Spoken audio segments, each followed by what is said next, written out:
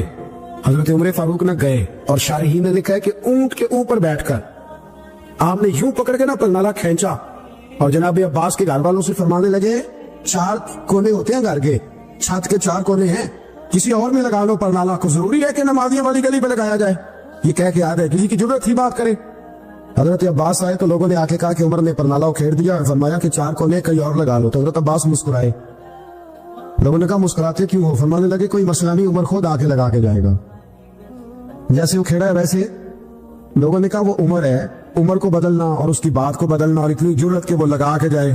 جس بندے کو دیکھ کے شیطان گلی کا رستہ بدل جاتا ہے, آپ اس کی بات کر رہے ہیں. فرمایا میں نے کہہ دیا نا عمر لگائے گا, تو انشاءاللہ عمر لگائے گا. حضرت عباس مسجد میں آئے, نماز پڑھی, تو کہتے میں نے بات چھیڑی تھی. عمر خود کہنے لگے کہ حضور آپ سے تو امید نہیں تھی. حضرت عباس سے کہنے لگے بھئی جگہ بھی ہے, 4 کونے ہوتے ہیں گھر میں, کو ضروری ہے اسی کونے پہ لگے جہاں سے نمازی گزرتے. یہ بخاری مسلم کی حدیث ہے. حضرت عباس کہنے لگے عمر 4 کونے ہیں, میرے پاس جگہ بھی ہے پرنالے کی, میں نے بھی کئی دفعہ سوچا تھا وہ کھیڑ دوں, اور میں بھی اسی گلی سے گزرتا ہوں, میرے کپڑوں میں بھی کیچڑ بڑی دفعہ پڑا ہے, پر مجبوری یہ ہے وہ کھیڑ اس لیے نہیں سکتا کہ یہ پرنالہ میرے نبی کریم نے اپنے دستے مبارک سے لگایا تھا. فرمایا میں مکان بنا رہا تھا, چھت بنا رہا تھا, تو حضور اچانک آ گئے, اور کئی لوگ گواہ ہیں اس کے. رسول کریم تشریف لائے اور نبی پاک علیہ السلام نے فرمایا لاؤ چچا تھوڑا میں بھی کرتا ہوں, اور پھر میرے نبی کریم صلی اللہ تعالی علیہ وسلم نے اپنے دستے مبارک سے یہ پرنالہ لگایا تھا. کئی دفعہ سوچا وہ کھیڑ دوں, پھر سوچتا ہوں حضور نے لگایا تھا. لیکن چلو اب تو علت پائی گئی, اب تو سمجھ آ گئی, اصول بن گیا. اب تو اصول بن گیا نا, تو ٹھیک ہے, آپ اب اس طرح کرے کھیڑ دیا تو ٹھیک ہے. جناب کہنے لگے پہلے کیوں نہیں بتایا؟ بھائی وہ نمازیوں پہ چیٹے پڑتے ہیں, گلی کا رستہ ہے, فرمایا رست پڑتے ہیں تو پڑھتے رہے, آپ نے بتایا کیوں نہیں؟ حضرت جناب عباس کہنے لگے کہ آپ کا کیا خیال ہے کہ میں یہ کروں گا کہ لوگوں پہ چھینٹے پڑے اور مجھے پرواہ نہ ہو؟ حضور نے لگایا تھا.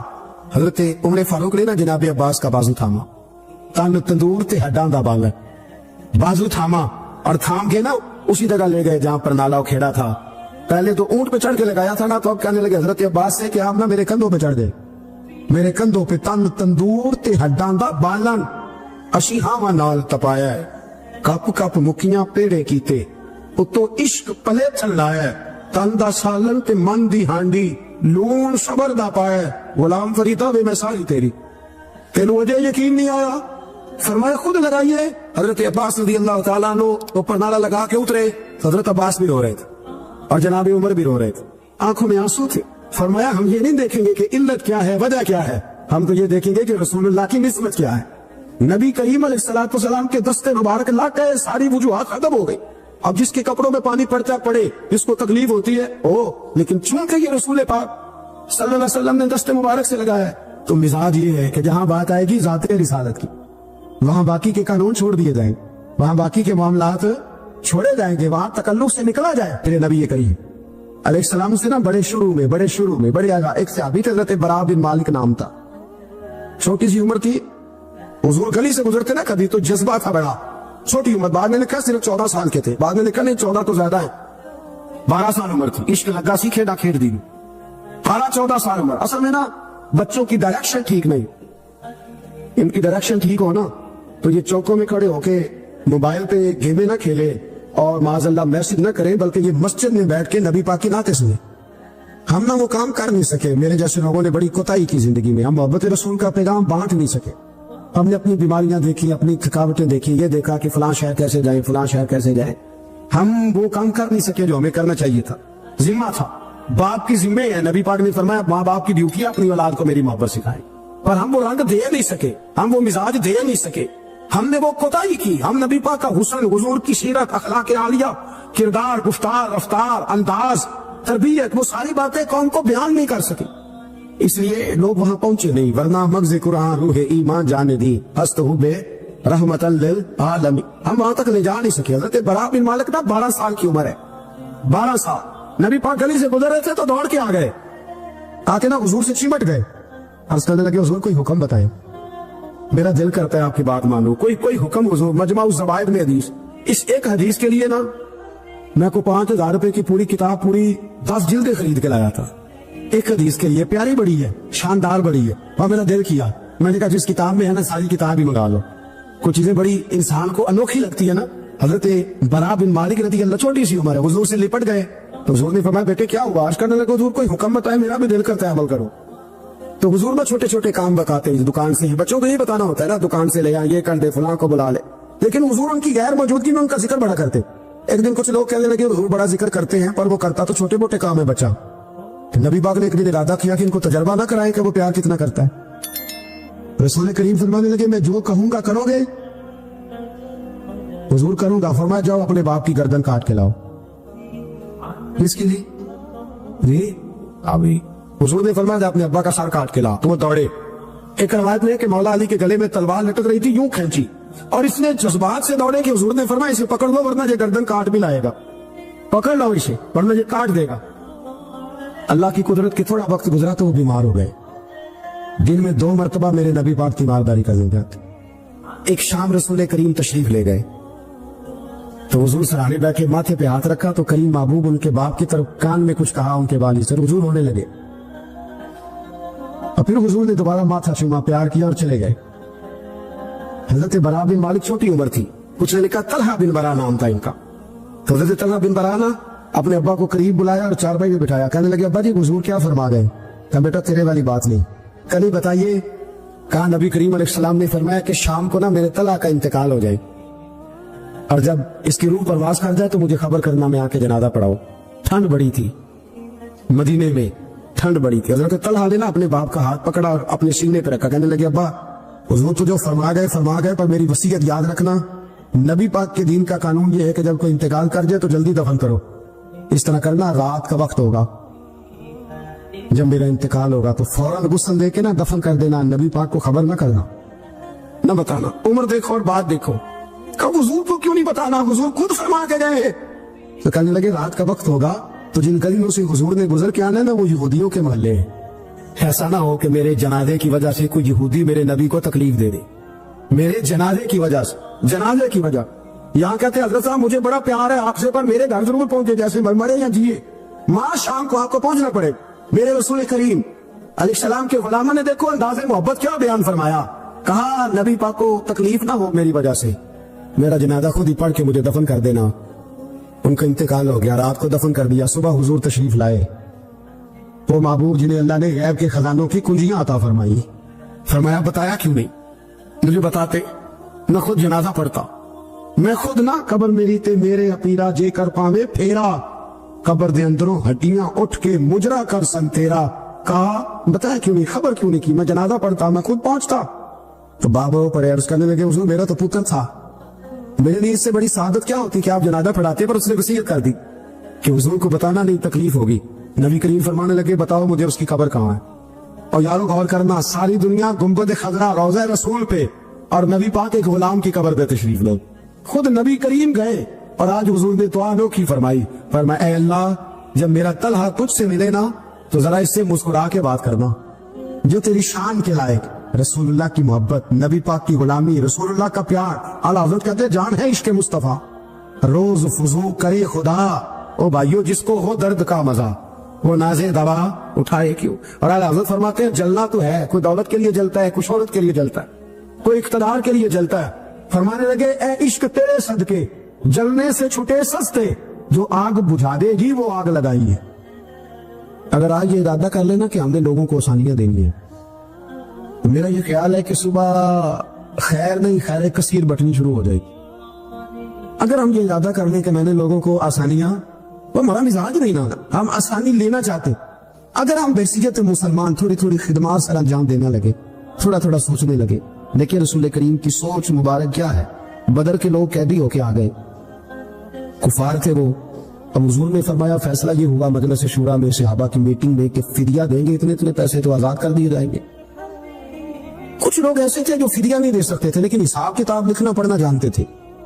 اب حساب کتاب کی تو دین میں بھی ضرورت ہوتی ہے نا، آپ کو وراثت تقسیم کرنی ہے، کئی کام کرنے ہیں، تو نبی پاک علیہ الصلوۃ والسلام نے بھی نا وہاں امت کا سوچا، فرمایا تم اس طرح کرو مسلمانوں کے 10 بچوں کو لکھنا پڑھنا سکھا دو، میں تمہیں آزاد کر دیتا ہوں۔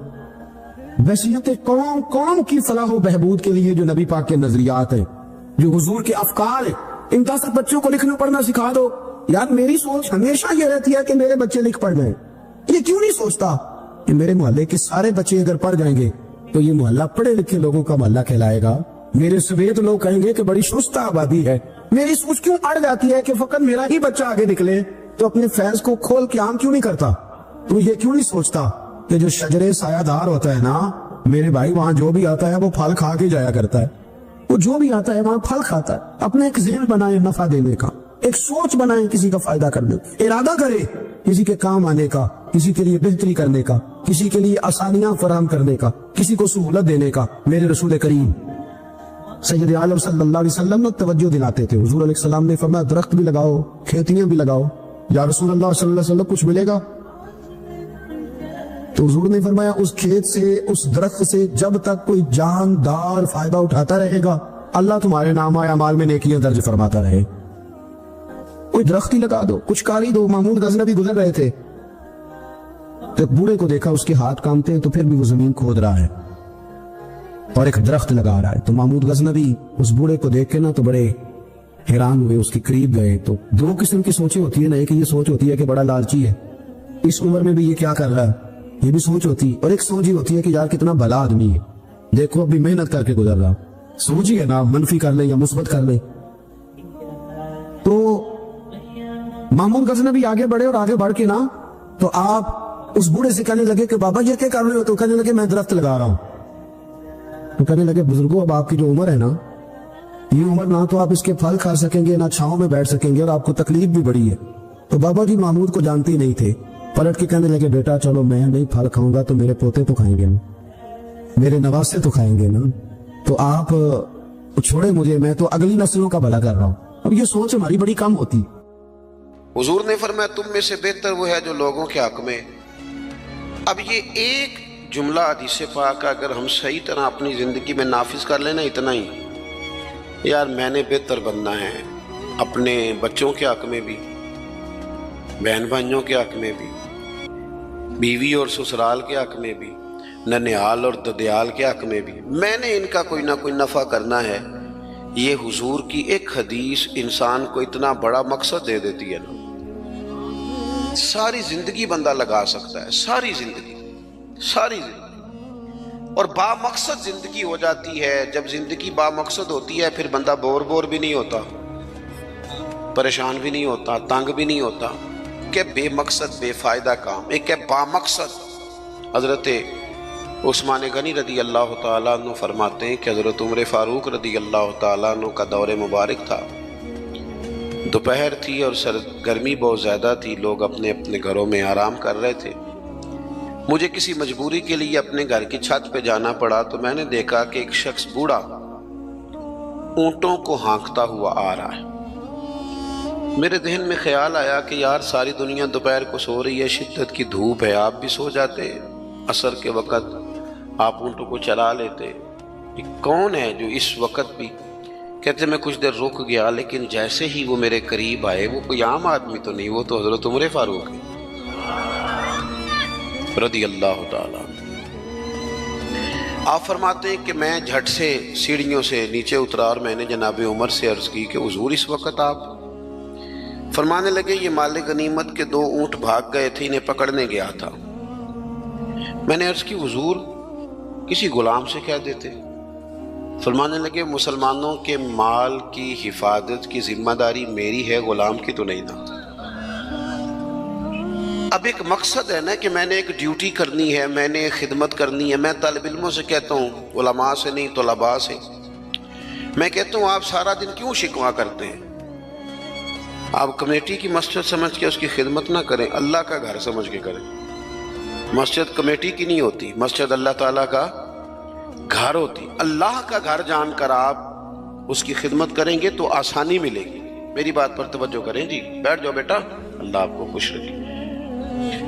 تو اپنی زندگی میں با مقصد کام جب ہم کرتے ہیں تو پھر تھوڑی سی سکون محسوس کرتے ہیں۔ اسی طرح سے نبی کریم علیہ السلام کا ایک تو یہ فرمان ہمیں مقصد بتاتا ہے۔ ایک دوسری بات سنیں، حضور علیہ السلام نے فرمایا، اچھا میں یہ سمجھتا ہوں کہ نبی پاک علیہ السلام کی اس ایک حدیث پر عمل کر لیا نہ جائے نا، جو ہم سب کو آتی بھی ہے، تو سارے ملک میں سکون ہو جائے، سارے گھروں میں قرار آ جائے، سارے خاندانوں میں خوبصورتی آ جائے۔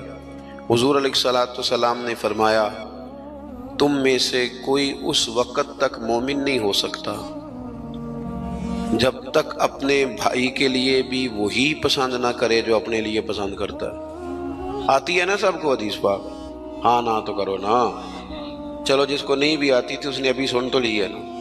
حضور نے فرمایا تم میں سے کوئی اتنی دیر تک مومن ہو سکتا جب تک وہ جو اپنے لیے پسند کرتا ہے وہی اپنے بھائی کے لیے بھی۔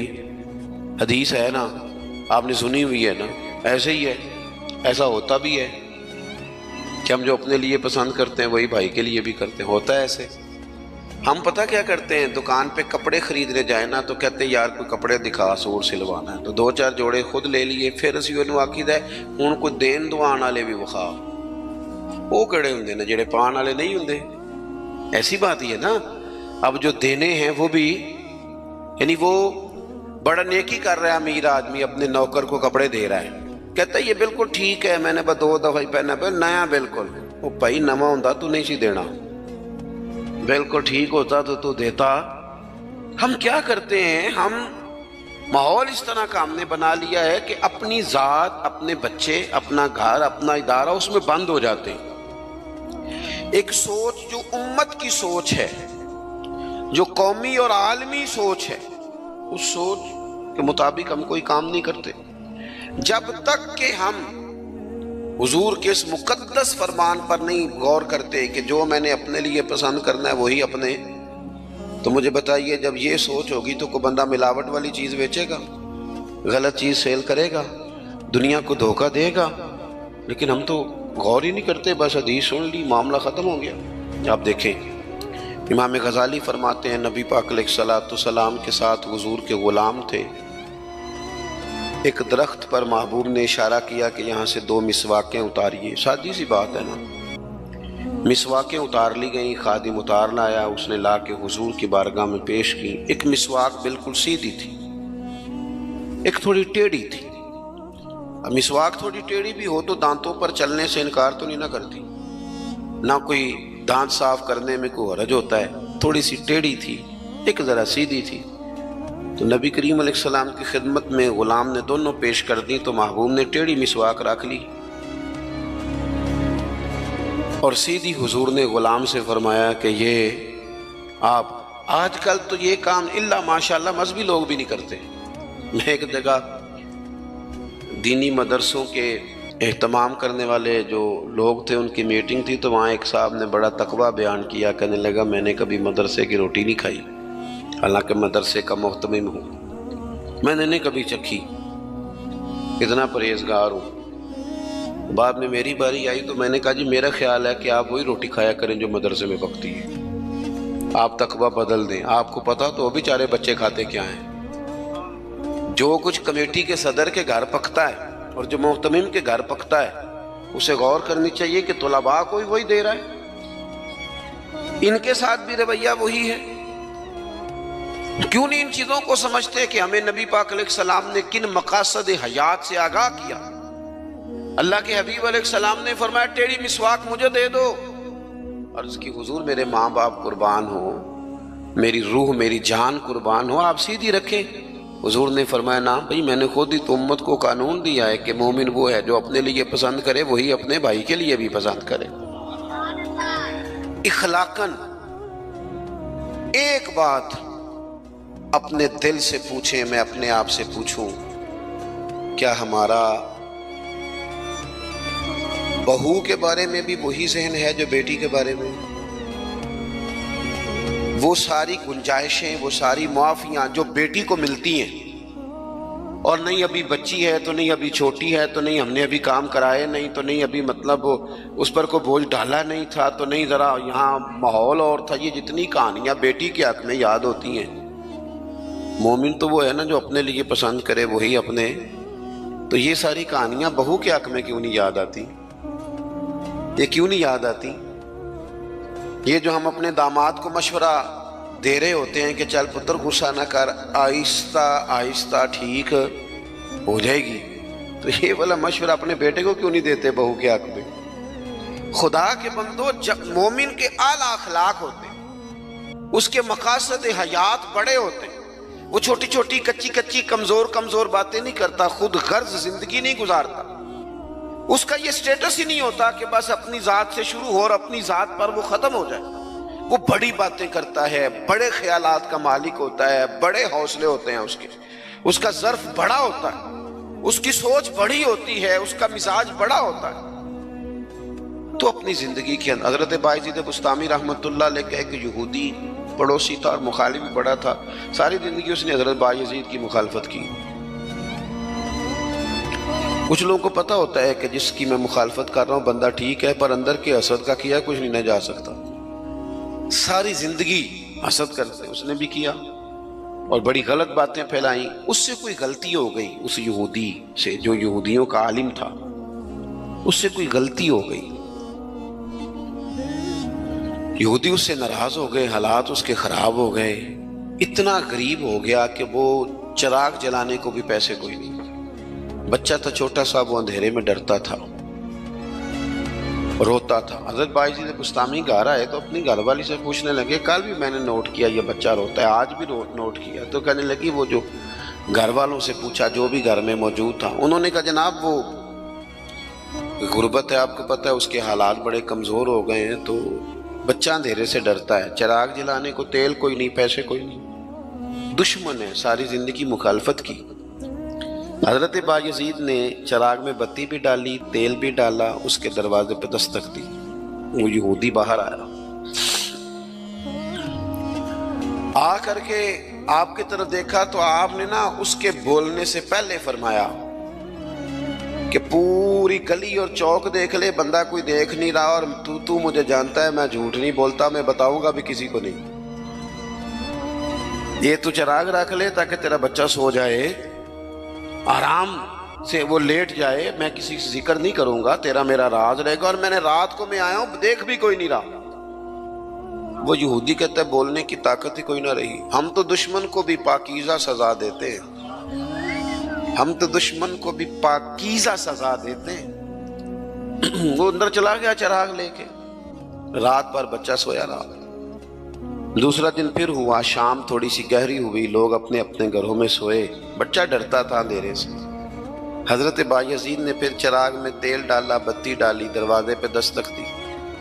جب وہ باہر آیا تو فرمانے لگے تو دیکھ رہا ہے کہ کوئی بندہ موجود نہیں، اور تجھے پتہ ہے میں جھوٹ بھی نہیں بولتا، کسی کو بتاؤں گا نہیں، یا یہ لے جا تیرا بچہ سو جائے۔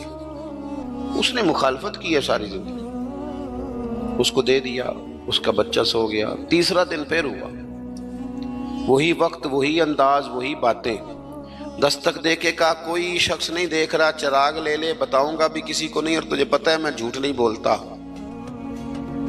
وہ چراغ آپ بڑھا کے دروازہ بند کرنے لگے تھے کہ وہ یہودی زور زور سے چلایا، کہنے لگا باہر آؤ بھی سارے مسلمانوں، نکلو بھی یہودیوں سارے باہر۔ لوگ سارے باہر گلیوں میں آ گئے، کہنے لگے یہ بایزید بسطامی ہے، میں نے ساری زندگی جھوٹے الزامات لگائے، آج جب میری حالت یہ ہے کہ میرے اپنوں سے مجھے کوئی پوچھنے نہیں آتا، اس شخص سے میرے بچے کا رونا نہیں دیکھا گیا، یہ تڑپ گیا ہے کہ کسی کا بچہ کیوں روئے، یہ روز مجھے چراغ جلا کے دے جاتا ہے، گھر میں میرے روشنی ہو جاتی ہے، بچہ میرا سو جاتا ہے، پر میں ساری رات نہیں سوتا۔ میں آج تم سب کو گواہ بنا کے کہتا ہوں، جو میں نے ان کے بارے میں زندگی بھر کہا وہ سارا غلط تھا، اور یہ بھی تمہیں بتاتا ہوں کہ پہلے میں نے دین اسلام سنا تھا، 3 دن ہو گئے میں دین کو دیکھ رہا ہوں، پہلے سنا تھا اب میں دیکھ رہا ہوں۔ کہنے لگا میں تم سب کو گواہ بنا کے کہتا ہوں کہ بایزید بھی سچے ہیں، بایزید کا دین بھی سچا ہے، اور جس رسول کا یہ کلمہ پڑھتے ہیں وہ رسول بھی سچے ہیں۔ اس نے کلمہ پڑھا اور مسلمان ہو گیا۔ ہمارا یہ حال ہے کہ سگا بھائی کہتا ہے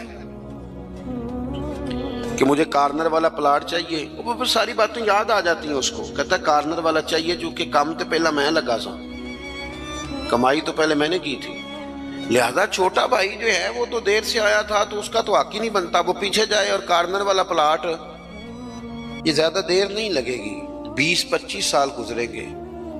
اس طرح آپ والد کو پریشان کر رہے ہیں، اس طرح آپ کے بچے آپ کو کریں گے، خدا نہ کرے، وہ بھی کہیں گے ابا یہ کارنر والا میرا ہے، تو کدھر سے آ گیا۔ تو حضور نے ہمیں اعلیٰ مقاصد، اعلیٰ اخلاق، اعلیٰ کردار، بڑی باتیں کرنے کا۔ ہمارے پاس بڑی کہانیاں ہوتی ہیں پر ساری اپنے حق میں، بڑے دلائل ہوتے ہیں پر سارے اپنے حق میں، بڑی باتیں آتی ہیں پر ساری۔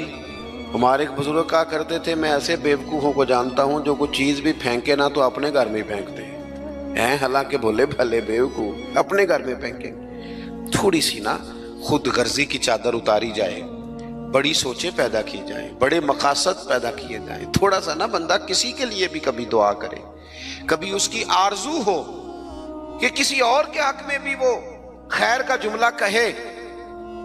حضرت مولا علی شیر خدا کرم اللہ تعالی وجہہ الکریم، میں نے یہ دیکھا ہے کہ جو بندے جس کے بچے روز 4,000 کے برگر کھا جاتے ہیں نا، اس کا ملازم اگر کہہ دینا کہ جناب اس دفعہ نا میرے لیے کچھ مشکل آ گئی ہے، کو 5,000 ایڈوانس چاہیے، تو جس کے گھر میں روز بچے کھانا پکنے کے باوجود 4,000 کا فاسٹ فوڈ کھاتے ہیں، وہ ملازم سے کہہ رہا ہوتا ہے تو خرچے کیوں نہیں کٹ کرتا، اپنی طاقت کے مطابق خرچ کر۔ دوسروں کو نصیحت کرنا آسان ہے، لیکن کیا مسئلہ ہے کہ ہم اپنے بچوں کے حق میں جتنی آسانیاں چاہتے ہیں وہ دوسروں کے بچے نہیں، دوسروں کی اولاد نہیں۔ دوسرے کے گھر میں روشنی ہوگی تو ہم کیا سمجھتے ہیں کہ دنیا سے روشنی کم ہو جائے گی؟